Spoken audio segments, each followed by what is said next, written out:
আল্লাহ, আচ্ছা আমার বাবাকে রুটি খাওয়িয়েছেন কিন্তু টাকা নেন নাই। তুমিও খাও। রাত প্রায় 12টা বাজে। পাপার কাছ থেকে শিখছিলাম আর অনুধাবন করছিলাম মানুষকে কি করে ভালোবাসতে হয়। রাত 8টা 9টা থেকে ভোর রাত পর্যন্ত তিনি রুটি বিক্রি করেন। আমার পাপাকে যারা ভালোবাসেন আপনাদেরকে অনেক অনেক শ্রদ্ধা জানাচ্ছি। আশা করি পাপা পেজে ফলো দিয়ে সঙ্গেই থাকবেন। তুমি কত কষ্ট করো। আচ্ছা তোমার বাবুগুলো ভালো আছে? ভালো নয় আম্মু, ওষুধ জ্বর। কায় জয়? রাজধানীতে সুবিধাবঞ্চিত এরকম মানুষ এক মুঠো ভাতের জন্য এরকম রাতের পর রাত কষ্ট করছেন। মোবাইলে আমি দেখছি। মোবাইলে দেখেছো? হ্যাঁ, খাও একটা খাও, বসো।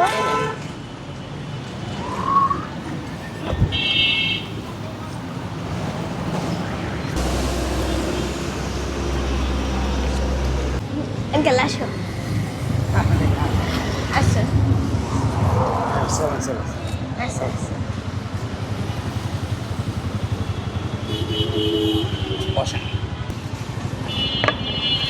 তুমি অর্ধেক খাবা আর আমি অর্ধেক খাবো, ওকে? গরম নাকি? একটু খাবো আমি,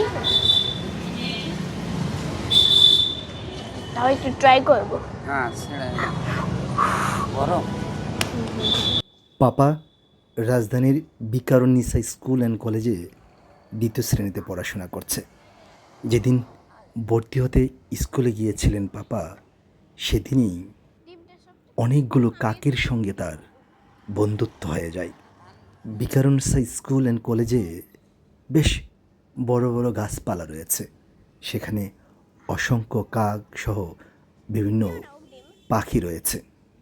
পাপা যথাসাধ্য চেষ্টা করেন নিজের টিফিনের একটি অংশ কাক এবং পাখিদের খাবার খাওয়াতে। আমি নিজ চোখে দেখেছি পাপার যে স্বচ্ছ ক্লিন পানি আছে, সেই পানি স্বচ্ছ এবং ভালো পাত্রে ঢেলে কাক এবং বিভিন্ন পাখিকে খাওয়াতে আমি দেখেছি।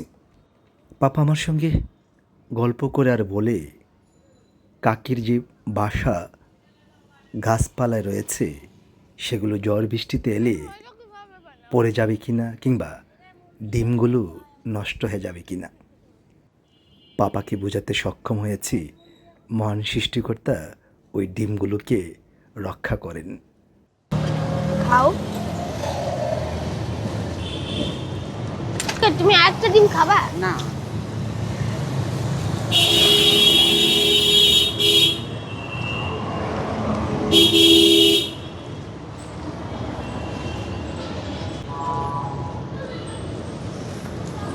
বাকিটা তুমি খাও।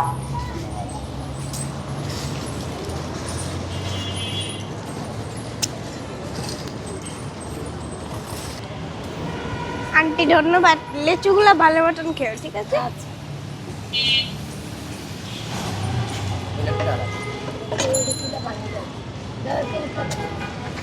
ধন্যবাদ, তুমি কষ্ট করে দিয়েছো। তোমার হাতে রান্না অনেক মজা।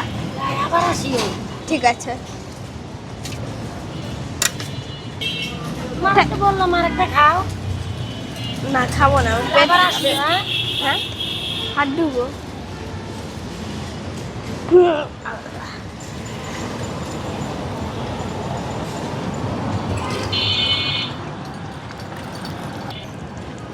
ধন্যবাদ।